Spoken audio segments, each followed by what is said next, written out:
Hi KJ, this is Michael, the founder, owner, and the materials writer for OTC, OnlineTOEFLCourse.com, and you're one of my 30-day, actually I gave you 2 months, I gave you one free month. You're one of my 30-day TOEFL Writing Bootcamp course students, and in this video I'm going to look at 4 of your writing practice tests. 2 of the writing practice tests, I'm actually going to do error correction video. As it says in the course here, it said this course includes a 30 to 60 minute diagnostic error correction video of 1 independent and 1 integrated writing practice test. So I'm going to do exactly that. The other 2, I will grade them and give you a score, so you can see how you're doing in those areas. So I chose one of the independent writing practice tests and then one of the integrated writing practice tests that you sent me. Okay, with independent writing practice test number 19, I read the essay just a few minutes ago. I'm scoring you 3.0 out of 5, 20 out of 30 points on this one. So the topic is, many people visit museums when they travel to new places. Why do you think people visit museums? Use specific reasons and examples to support your answer. Okay, so this is what you wrote here, and I'm going to create what's called an edited version of your essay. And then you can compare yours with mine. You can kind of see.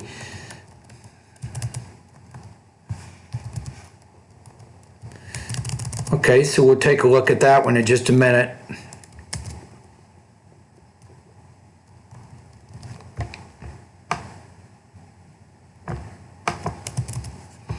Okay, let's take a look at the introduction first. Now pay attention to the changes that I'm making here. You put museums,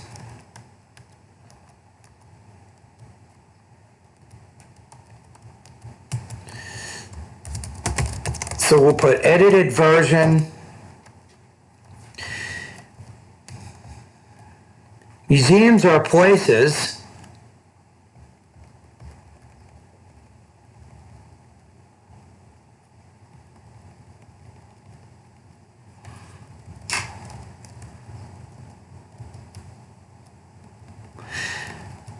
and there's a lot of information here. You're a little bit wordy. I'm going to just put museums display. Museums display cultural and historical artifacts, scriptures, and many other valuable things which tells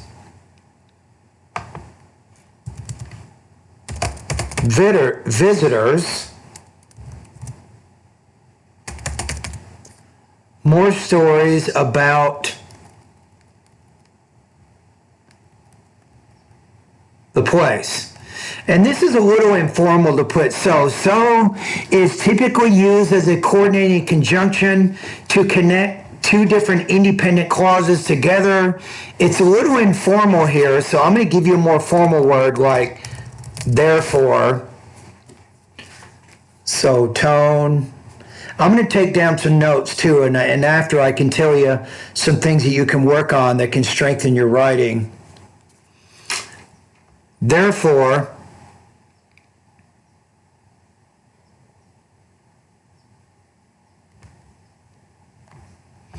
again, there is no wonder why, just say people.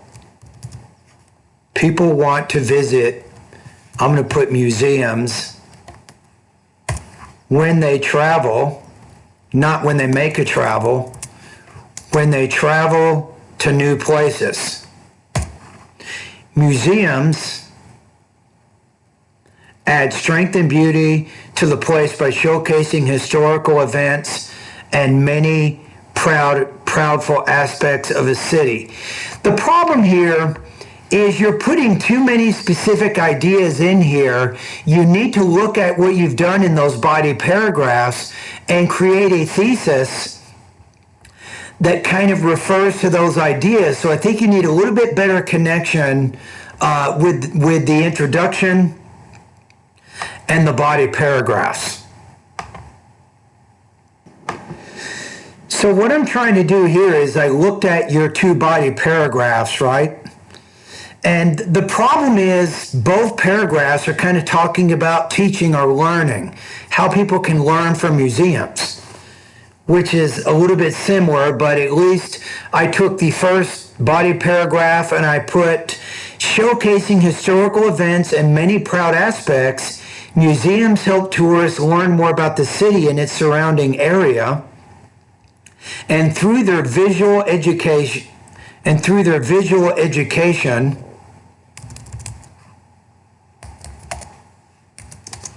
these alluring centers can help society avoid repeating mistakes made in the past. Because this is what you said here. So I wanted to make sure that this idea was also incorporated into your thesis. But even when you look at that first paragraph, it's only 69 words. So we need to raise the topic a little bit more. And I think we can strengthen that introduction. Then we're ready to move on to the body paragraphs. So the next step is to bring up the topic maybe a little bit more, kind of bring up some general ideas, which is what I did here. So I said, to get away from the stresses of their daily lives, many people like to travel to new cities in their own country or in foreign countries. While these people are away from their homes, they will look to entertain or even educate themselves. One way to do this is to visit a museum in the new location. And then you can say this. Museums display cultural and historical artifacts, scriptures, and many other valuable things which tell visitors more stories about the place. Therefore, people want to put want. Be careful of your subject-verb agreement. This is a pretty big issue in your writing. I'll write this down on my notes. Therefore, people want to visit museums when they travel to new places. Showcasing historical events and many proud aspects, museums help tourists learn more about a city and its surrounding area. And through their visual education, these alluring centers can help society avoid repeating mistakes made in the past. So I think we have it. So let me put this in. I'm going to make this orange. You want to make sure you have a very, very specific thesis, which basically forecasts what's going on in those body paragraphs, and is specific in that forecast. Notice this particular thesis, because I used a compound or a conjunction there and I connected the two ideas together, this is an original thesis statement. And it's also showing more advanced grammar the way that I frame this. So in the next paragraph, you have, first of all, people love, again, people's plural, the verb should be plural. People love to travel. You want to say people who. So you need an adjective clause there. Yeah, people who love to travel are explorers and love to visit museums. And just get rid of all that. People who love to travel are explorers and visit museums because more often they find, you have it. You want to say them. Because them, it goes back to museums. So museums is actually plural, so that pronoun should be plural. So this is pronoun agreement issues. Be careful. Remember that anything that I say out loud like that, pronoun agreement issues, if you want to learn more about that, just go to Google and put pronoun agreement issues or pronoun agreement rules in academic writing. Okay, let's see what we have here. People love to travel, explore, visit museums because more often they find them interesting. Interesting is not a good word, especially in the topic sentence.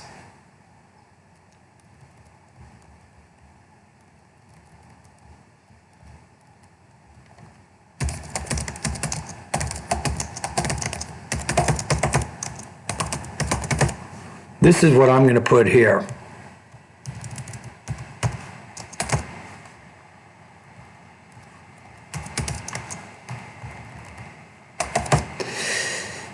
So you have to be careful you don't put too many specific words in a topic sentence.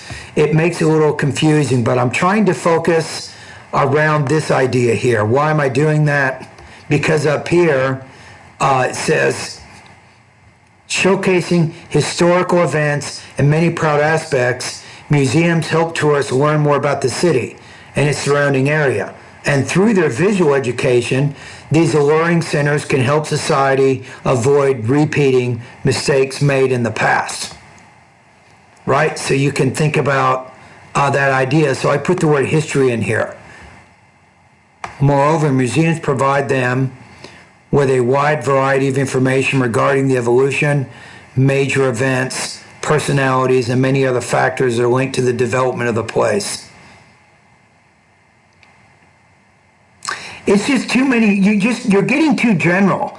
After the topic sentence, you need to get specific, right? So let's just get to your example. And then say, for instance, 10 years back, I made a visit to, I would put the Meenakshi Museum in Tamil Nadu, which opened my mind of knowledge and respect to the city of Meenakshi because of the pool of information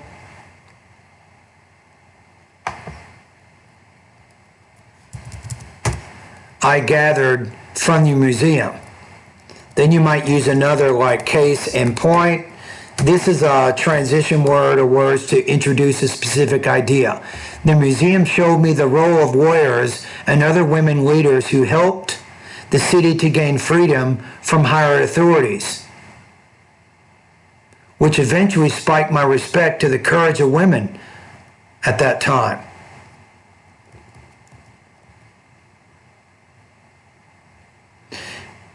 And then you want to put here, visiting, you need a gerund here. Visiting the Meenakshi Museum was very informative, eye-boosting, and eye-opening for me. No. None of that really says anything. You need to be more specific here.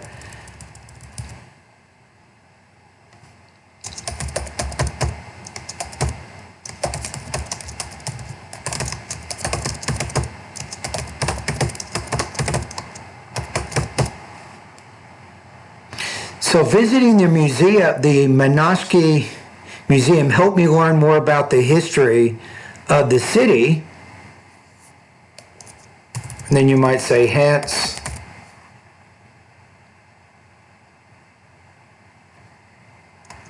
gave me a deeper appreciation of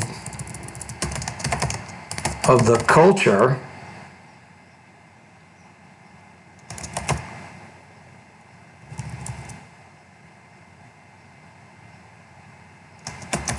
of that region.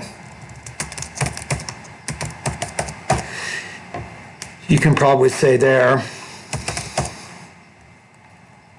then maybe put, consequently, I believe that it is essential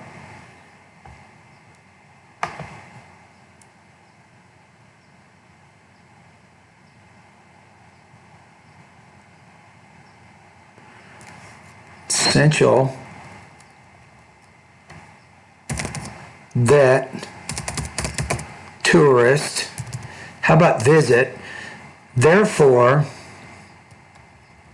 probably don't even need to say this, it is essential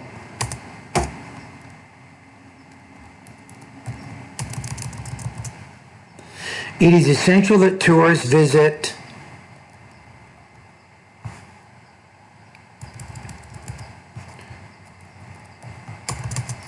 museums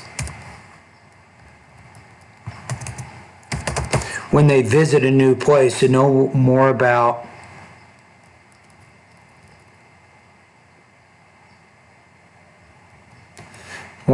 the place and its values. You could say that. Okay, so I think we're a little bit more focused, right? So I made some slight changes in the topic sentence, right? I made that connect a little bit better to the thesis. I got rid of some sentences and some words which didn't really help advance the argument. And then we're left with this. So let's read it one more time. First of all, people who love to travel are explorers and visit museums because more often they want to learn about the history of the place they're visiting. For instance, 10 years back, I made a visit to the Meenakshi Museum in Tamil Nadu, which opened my mind of knowledge, opened my mind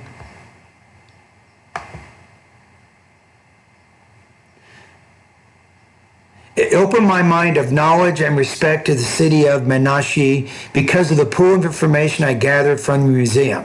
Case in point, the museum showed me the role of warriors and other women leaders who helped the city to gain freedom from higher authorities, which eventually spiked my interest. We already said which before, so let's give you different grammar here. So how about thereby? Put syntactic variety. Yeah, be careful you don't rely on a certain type of grammar too frequently. For example, you use the adjective clause here, but maybe don't use it here. Thereby,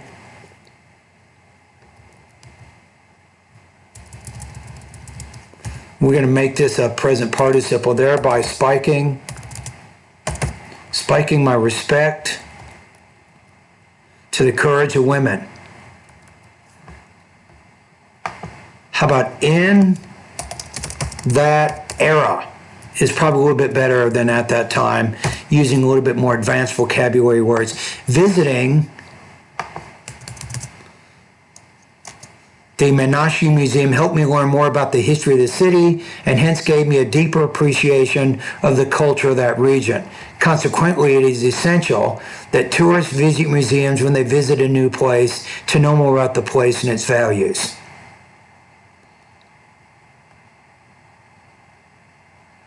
So we're repeating things too much here so that they can know more about the place and its value. So it is essential that tourists visit museums so that they can know more about the place and its values.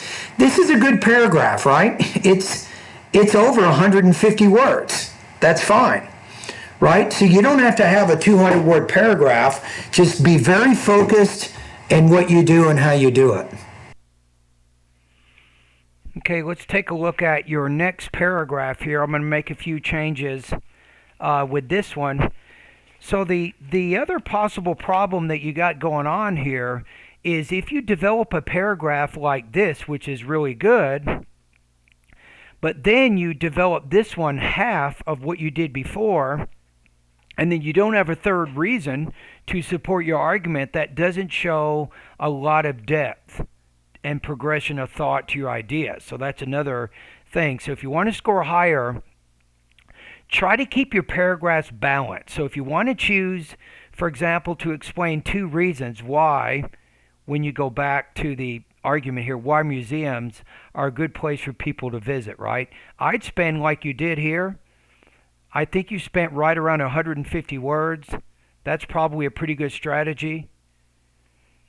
Yeah, it's 154 words, then you should do about the same here. Now, the other possibility is you have 3 body paragraphs and you spend about 100 words in each of those body paragraphs, and that's also going to show that you can develop your ideas quite a bit. Okay, so let's say so museums provide a way to learn and not to repeat mistakes from histories of many leaders and other commoners. When visiting Kasturba Place Museum in 1997, maybe this looks like a title, right? So let's do this. When visiting the Kasturba Palace Museum in 1997, I learned a lifelong lesson. The guide I met in the museum explained to me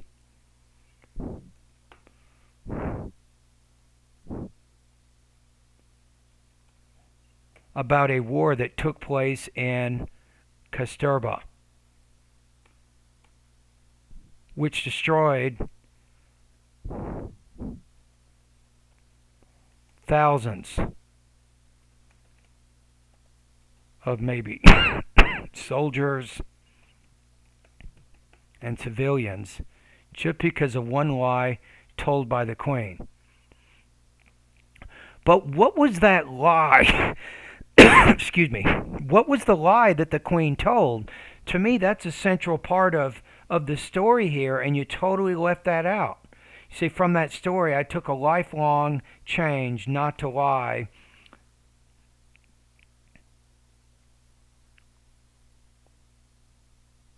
And maybe if you use the word, if you use a comma there, you have to say which here.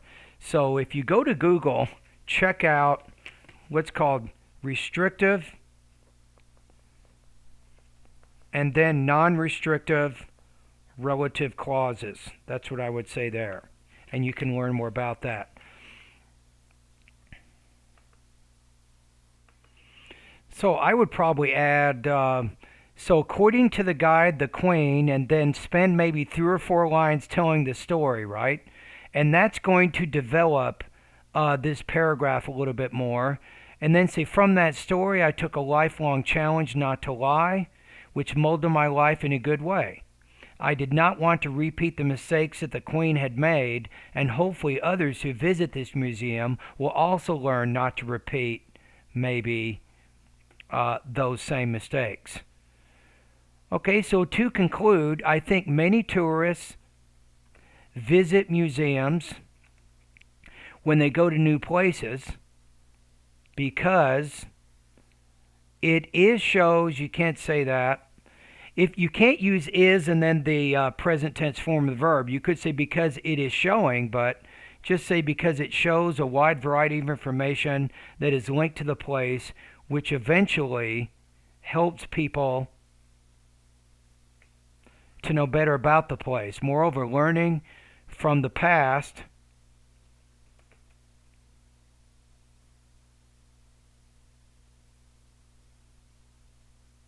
and maybe how about assists people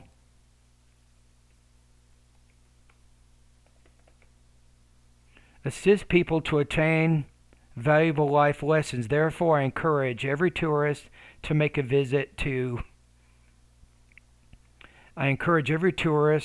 visit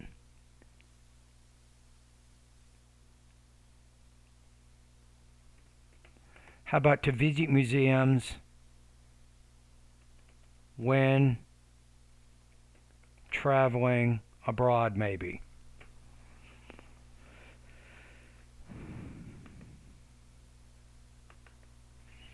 So now you see some of the things that you need to work on in order to improve your writing. The next question is, in my online TOEFL course, what are some things that you can do to improve your writing? So let's start first with grammar. I'm going to go over just a few things right here. So in the grammar part of my course, I think Lesson 6, sentences with adjective clauses, I'd like you to review that. Lesson 6.1, using that and which in adjective clauses, I think that's a good one. Also, let's look. Yeah, count and non-count nouns, lesson 16. So if you can identify the difference between count and non-count nouns, then you might know better on what nouns have singular and plural forms. That seems to be a pretty big problem in your writing, so check out that lesson. Subject-verb agreement, lesson 22. Study that. Lesson 24, gerunds and infinitives, I think is a good lesson for you. Lesson 26, sentence variety, I think is a good lesson for you to practice right now. And also lesson 26.2, sentence variety practice exercises. Being more concise, study this lesson. Lesson 24. Lesson 28, when to use commas. And then the making sentences more concise practice exercises, 28.1. I think that's a good one for you right now. Okay, let's go to the writing section, and I'm going to suggest a few lessons to help you with your independent writing skills.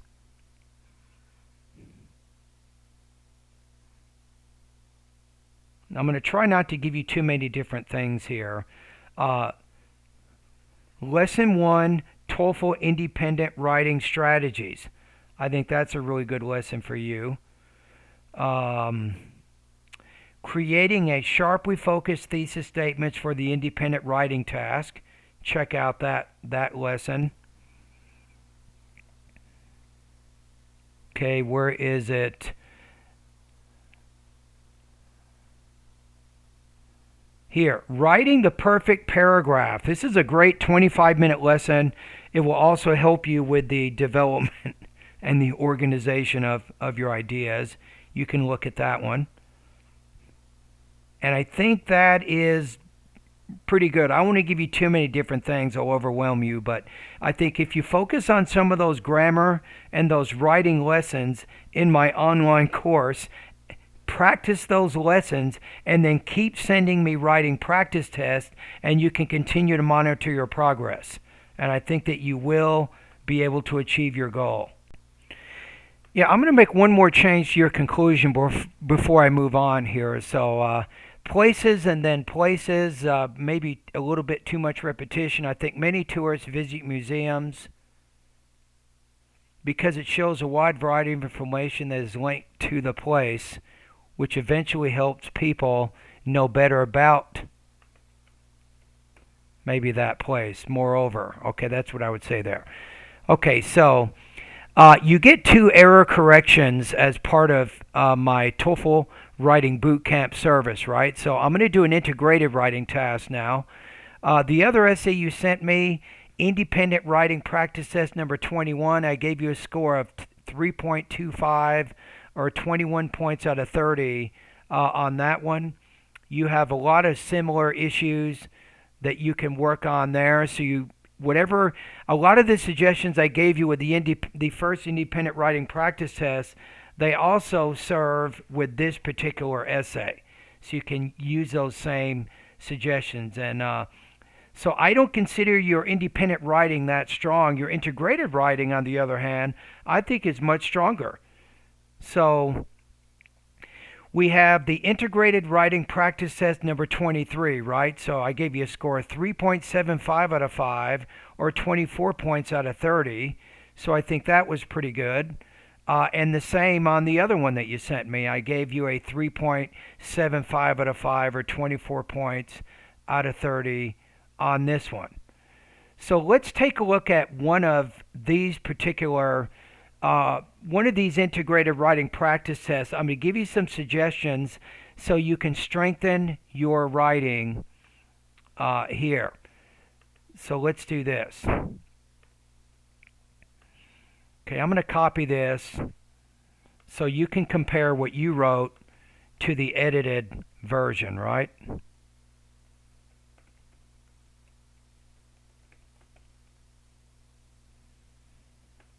So we'll put this one right down here.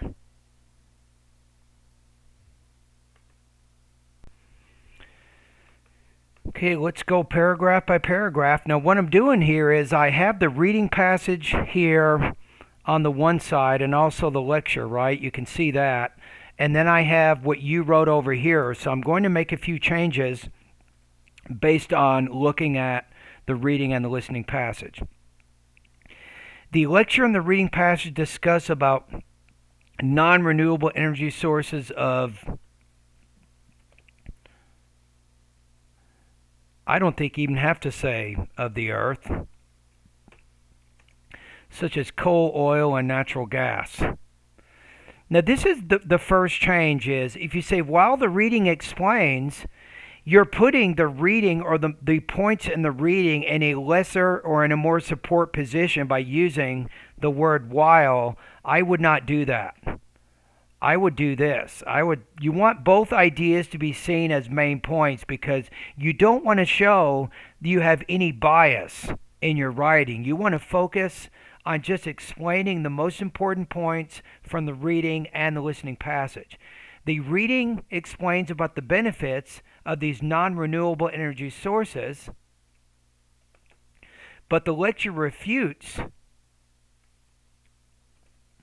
these ideas by pointing out,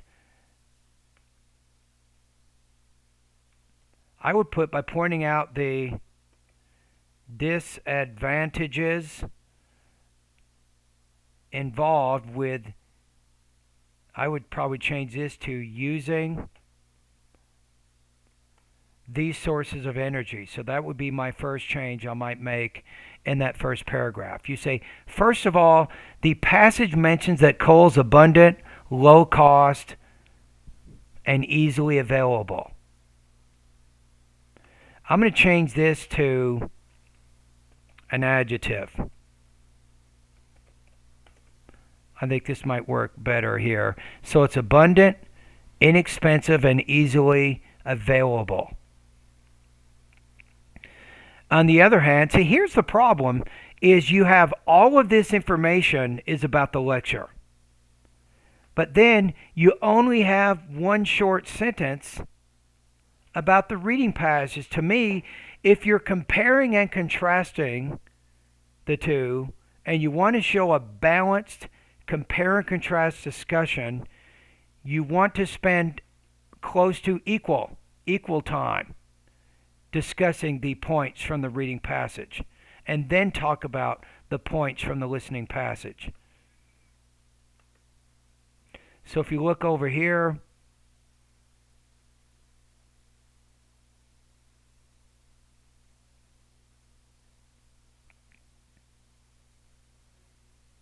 it's abundant compared to oil and natural gas.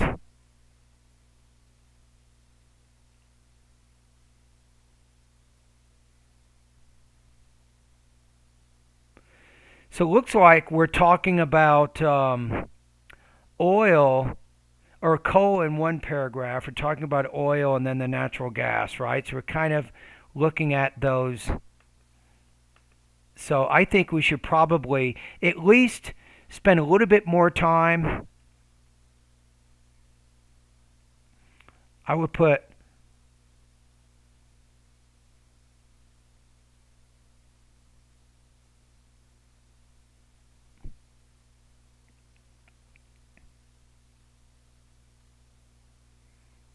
so the passage mentions that coal found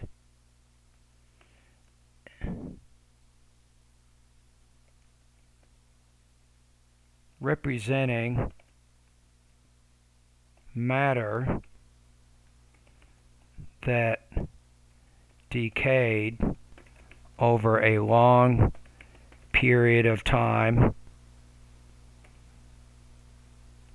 can be found in many areas of the world.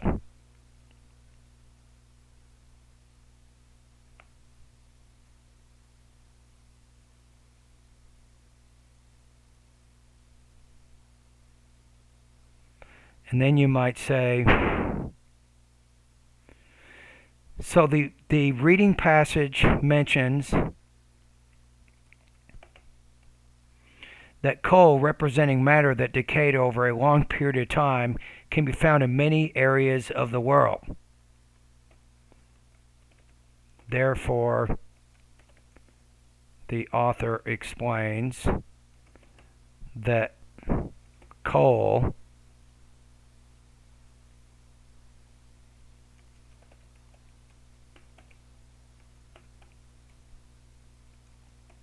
much less costly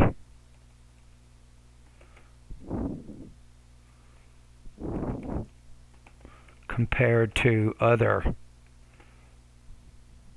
fossil fuel sources. Something like that.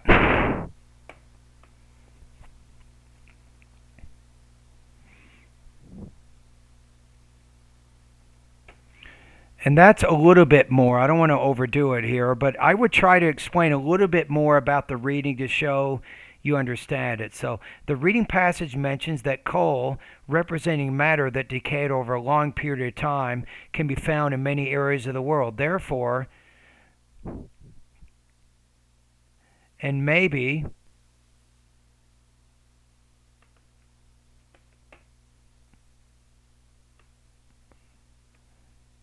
let's get rid of that. Say, therefore, coal is much less costly.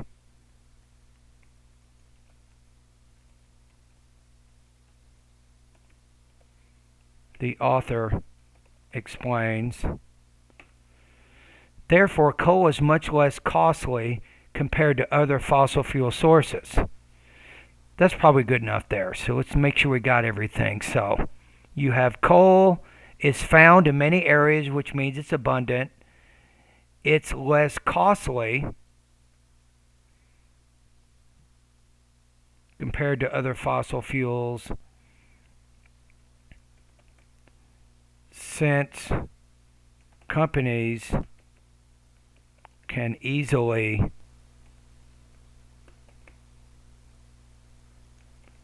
transport this energy to other areas of the world, something like that. On the other hand, the lecture argues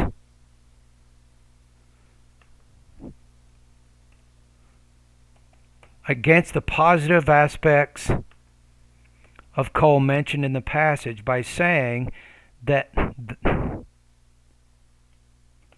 the burning of coal leads to immense quantities. I'm going to change immense quantities of harmful greenhouse gases such as carbon dioxide, nitrogen, sulfur, etc. in the atmosphere. Maybe say, hence, eventually leading to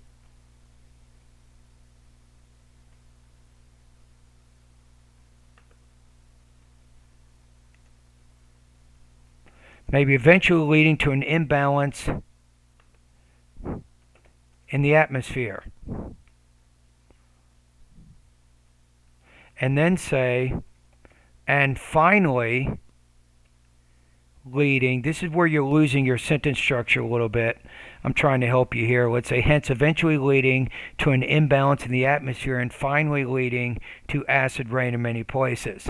Moreover, the lecture claims that coal mining scars the adjacent land space. I'm going to say land areas, and also affects the wildlife in that region.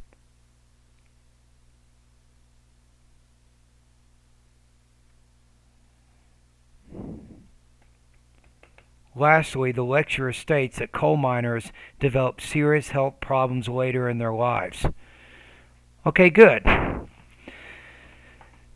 Okay, so this is probably a little too developed, but the key here is to try to keep a balance between what you're doing. It's 150 words. It's not too big of a paragraph, but I know it's hard to do in 20 minutes. But if you want to get 30 out of 30, this is what it looks like. Okay, let's go to your next paragraph. So second of all, and I like your use of transition words to help show the connection of your ideas. Very good strategy. The reading explains about the benefits of oil by pointing out there's no apostrophe here, by pointing out its effective use in the automobile industry.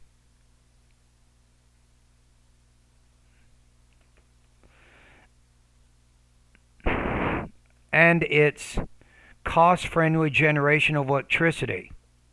Then say, for example,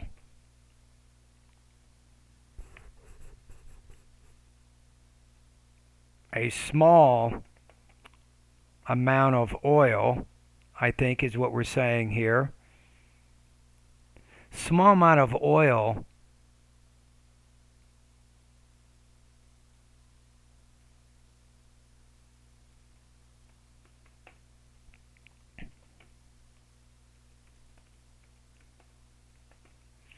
can be used to power automobiles at fast speeds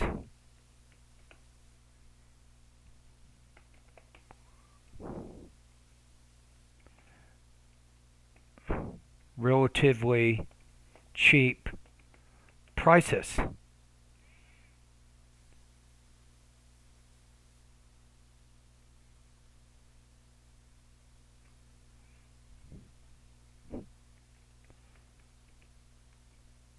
Asserts the author. So for example, a small amount of oil can be used to power automobiles at fast speeds at relatively cheap prices, asserts the author. Now you can't use while here. You need a transition word here. So I think a word like however is going to do the job, right? So I want you to go to, I think it's writing lesson number 8, and it talks about transition words. And maybe I'll try to talk about this when I get done. You want to make sure you understand there's basically 4 kinds of words you can use to help connect your ideas together. You want to make sure you know how they work, right? You have coordinating conjunctions. You might want to write this down if you want. You have subordinating conjunctions. You have transition words, and then you have prepositions. So you want to make sure you understand how to use those 4 kinds of words. However, the lecture claims there is no way to attain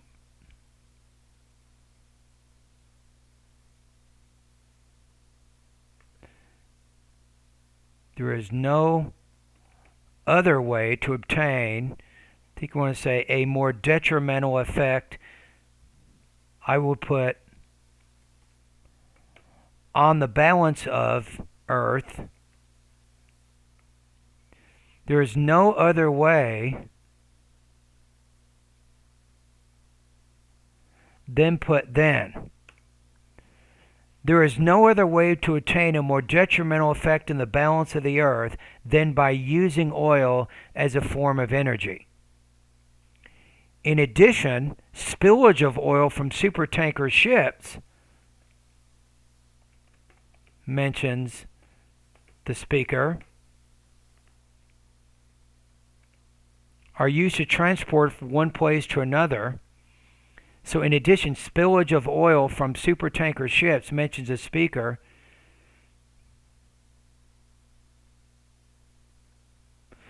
okay, no R. I'm wrong. You're right. So spillage of oil used to transport, you have to transport it from one place to another, have had maybe catastrophic effects on the sea life balance, you might say. Okay, so I balanced this out a little bit more, right? But maybe even with the reading thing here, it talks about cost-friendly generation of electricity. A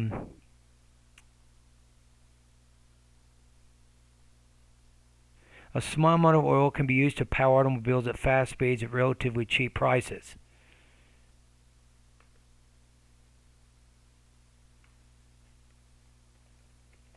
In addition, large amounts of oil can create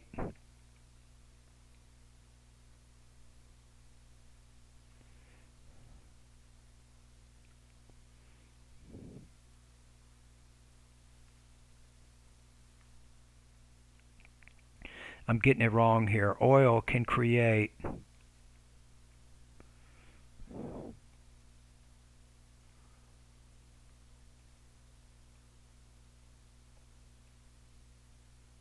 a lot of electricity.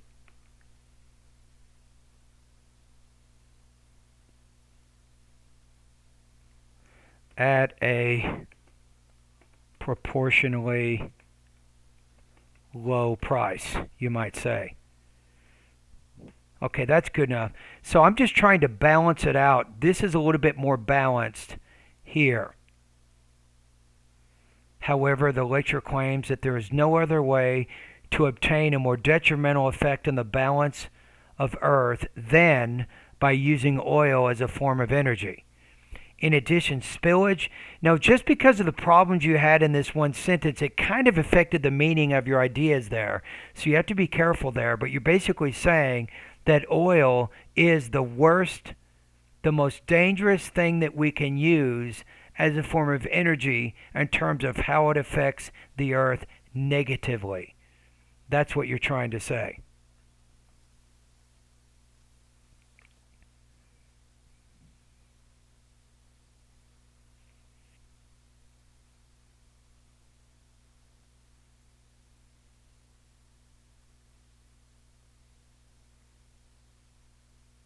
Spillage of oil from supertanker ships, mentions the speaker, used to transport from one place to another, have had catastrophic effects on the sea life balance. Okay, we got it.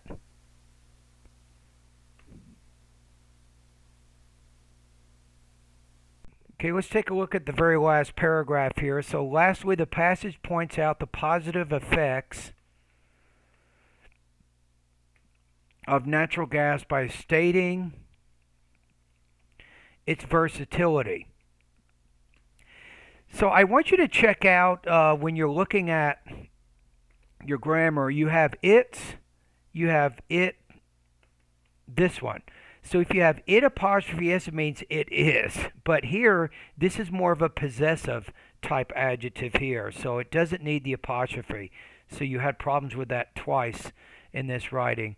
So you have the passage points out the positive effects of natural gas by stating its versatility, abundance, and environmental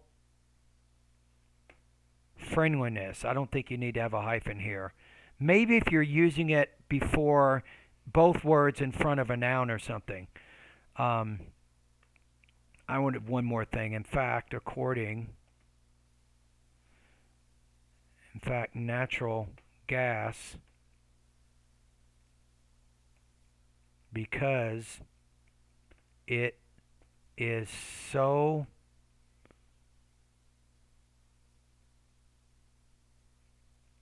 common in the United States,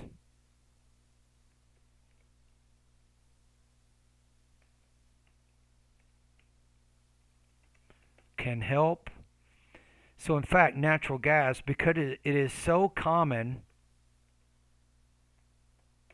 in the United States, can help this country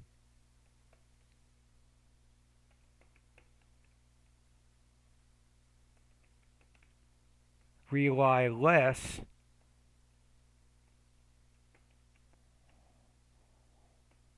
fossil fuels from the Middle East.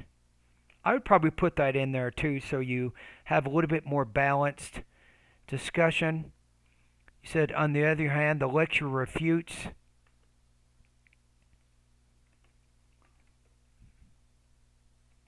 these claims by stating that the usage of natural gas is expensive because of its high maintenance costs for underground pipeline repairs. I'm going to make this one word. And other leakages. Furthermore, the lecturer states that the negative effects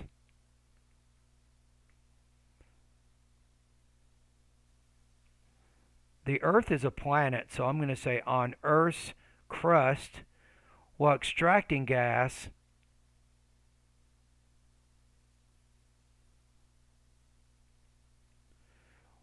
while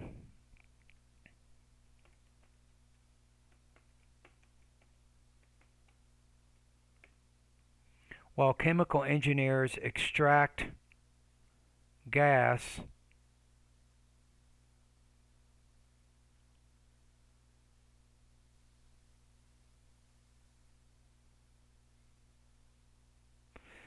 now we need a verb here. So I'm going to put future. Will eventually cause immense damage to Earth. Hence, comma, making it a less eco-compatible fuel. Good. So we got it. So I think I still gave you 24 points. I think that the integrated writing is definitely stronger than your independent writing. So that's why I gave you the score. And these are some of the changes that I would make in your writing based on what I read. Okay, in the integrated writing section here, let me see if I can give you some lessons I think that may help you. Lesson number 9, I think TOEFL integrated writing strategies. I think that's a good lesson for you. I mean, you understand the structure of how to do it. The main thing you want to remember is keep a balance. Even if it says on the TOEFL, how does a lecture, blah, blah, blah, but still, you want to focus equally on the information from the reading and the listening passage. I would suggest that. The other lesson I wanted you to take a look at here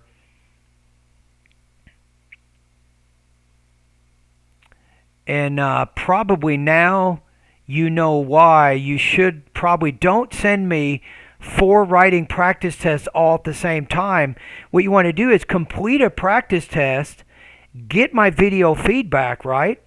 Study those recommended lessons, and then do another practice test to see if you're learning what I'm teaching you. But if you do a whole bunch of practice tests at once, you're basically just doing the same mistakes over and over and over.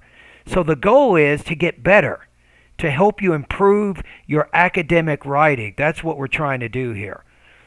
Okay, so let's look at this lesson here. How to make your writing more coherent. Lesson number 8. Especially when you go through that lesson, I want you to pay attention to the section of the lesson about transition words and make sure you know the difference between coordinating conjunctions, subordinating conjunctions, and then transition words. You need to know those differences. Okay? And I think that's it. Thank you for doing this practice test. You can also see when you look at, I'm going to send you this particular document so you can have it for your reference on the integrated writing that you wrote. On depression, I gave you a similar score, about 3.75 out of 5 or 24 points out of 30. So, just think about the comments I made on the integrated writing practice test, the video correction one, and then apply some of those things also to this essay. So here's your next step. Your next step is to review the lessons I recommended in this video. Practice those lessons, review those lessons, then send me another independent writing practice test, send me another integrated writing practice test, and let's see how you do. Okay? You got 8 weeks here. I gave you 2 full months to use my course. You got plenty of time to work out these issues that you're having with your writing, and I feel comfortable that you can very quickly improve your integrated writing to maybe 28 to 30 points very quickly. The independent writing is going to be a little bit harder for you. So I see you maybe, after a month or so of study, you can probably get it over 24, maybe 24 to 26 points in the writing, or at least that area, the independent writing task. So hopefully your writing score, if you look at task 1 and task 2, through practice and with my feedback, I believe that you can score on the writing section between 24 and 28 points total. That's what I would see right now. All right? Thank you.